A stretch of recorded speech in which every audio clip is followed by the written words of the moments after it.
Cái bánh nó mềm nè, mềm xốp rất là ngon luôn. Xin chào cô bác, anh chị và các bạn. Hôm nay mình chia sẻ thêm một công thức mới làm bánh bông lan mật ong.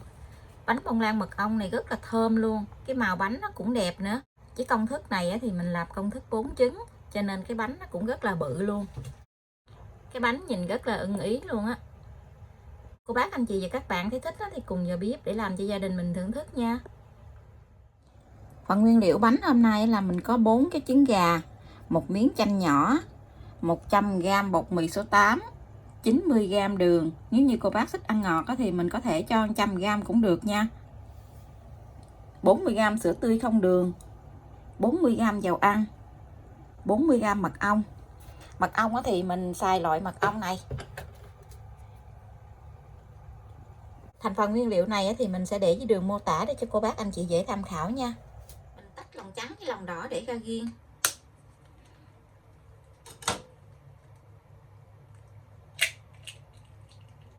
Hôm nay thì mình mua cái loại trứng 57g, tính cả vỏ luôn á.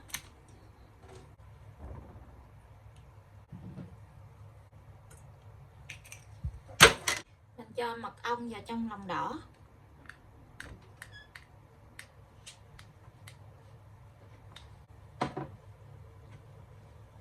Dầu ăn mình cũng cho vô luôn.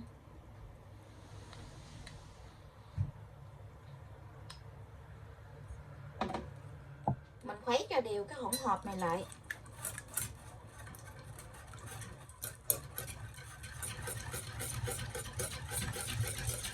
Tiếp theo thì mình sẽ cho bột mì vô. Bột mì thì mình gây qua cái gây mịn gì nè, để cho nó không có còn cái bột khô vón cục á. Mình gây 2 lần để mình trộn bột cho nó đều nha.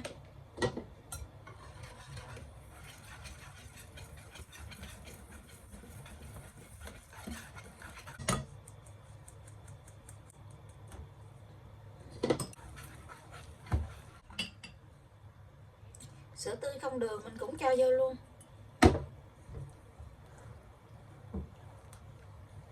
Mình trộn đều lại. Mình đánh bông lòng trắng trứng với một tí xíu nước cốt chanh, khoảng 1 muỗng cà phê nước cốt chanh thôi.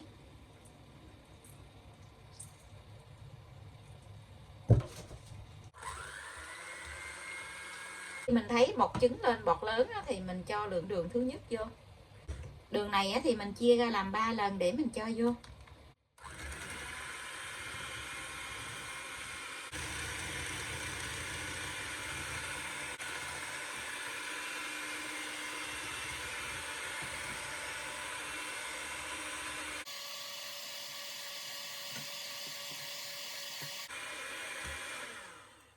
Mình đánh khi nào mà mình nhắc cái que đánh trứng lên nó có cái chớp câu nhỏ như vậy là được nha. Đừng có đánh cứng quá thì cái bánh của mình dễ bị nứt mặt á. Nó có cái chớp câu nhỏ vậy nè. Như vậy là được. Mình cho một nửa cái phần lòng trắng này qua bên cái thau lòng đỏ.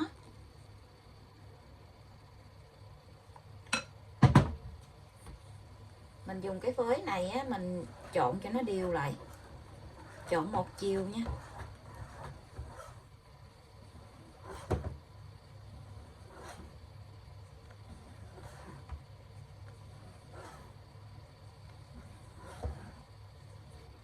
Mình cho ngược cái phần này vào trong cái thau lòng trắng.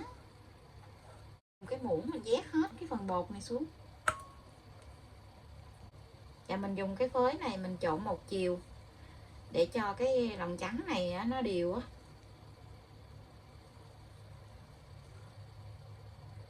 Thì mình dùng cái muỗng dẹp mình vét hết cái bột này lại cho nó đều một lần nữa nha. Mình vét sát ở dưới đáy thau gì nè, để cho nó đều. Mình cũng trộn một chiều thôi.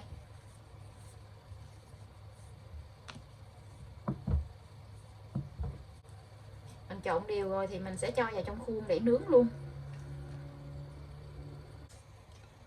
Hôm nay thì mình dùng cái khuôn đáy G18.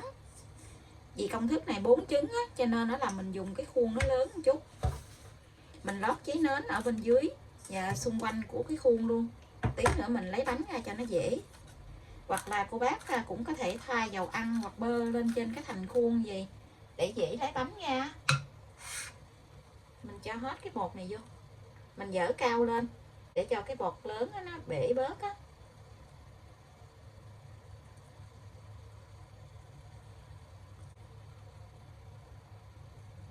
Cho bột vào trong khuôn rồi thì mình dùng chiếc đũa nhọn á, mình đi đường xoắn ốc như vậy để cho cái bột nó dàn đều ra. Mình dập cái khuôn xuống bàn vài cái để cho cái bột bóng nó dở bớt. Mình cho vào trong lò nướng luôn nha. Lò thì mình đã làm nóng trước 10 phút. Cái lò mình có 3 ngăn thì mình để ngăn thứ 3 là ngăn dưới luôn. Mình nướng ở nhiệt độ là 140 tới 150 độ C. Mình mở 2 lửa. Thời gian nướng là 50 phút nha. Mình không có cần mở quạt. Bánh mình nướng đã được 40 phút rồi. Bây giờ cái bánh nó nở lên rất là cao luôn. Đẹp quá chừng luôn kìa. Bánh mình đã nướng được 50 phút rồi. Bây giờ thì mình hé cửa lò ra. Mình để cái bánh ở trong lò thêm 3 phút nữa mình hãy lấy ra nha. Nếu như cô bác lấy ra liền á, thì cái bánh của mình dễ bị sốc nhiệt á, nó sẽ bị xẹp xuống. Với công thức và nhiệt độ này á, thì mình nướng cái bánh đúng 50 phút luôn á. Cái mặt bánh ở bên trong nó vàng ươm gì nè. Nhìn rất là đẹp luôn ha. Sau 3 phút rồi thì mình sẽ lấy bánh ra. Bánh nó có cái màu vàng nâu gì nè. Nhìn rất là đẹp luôn. Nó không có bị xẹp mặt hay là nó bị lõm gì hết trơn á. Nhìn đẹp. Khi mình lấy cái bánh ra ngoài rồi á, thì mình sẽ thả cái khuôn xuống cái mặt bàn vài cái vậy. Thả cái khuôn xuống với mặt bàn gì nè. Để cho cái bánh đó nó tách cái hơi nước ra. Cái bánh rất là ngon luôn.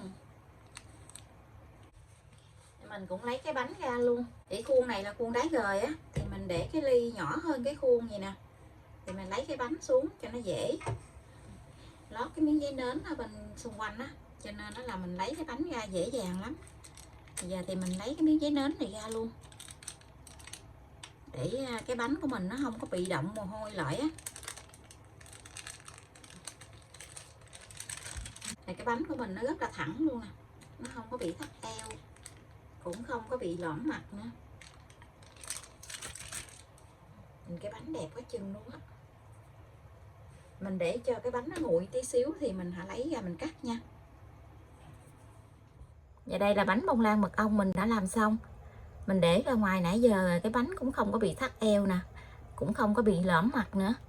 Công thức này thì làm rất là dễ luôn. Công thức 4 trứng á, cái bánh nhìn rất là bự luôn á.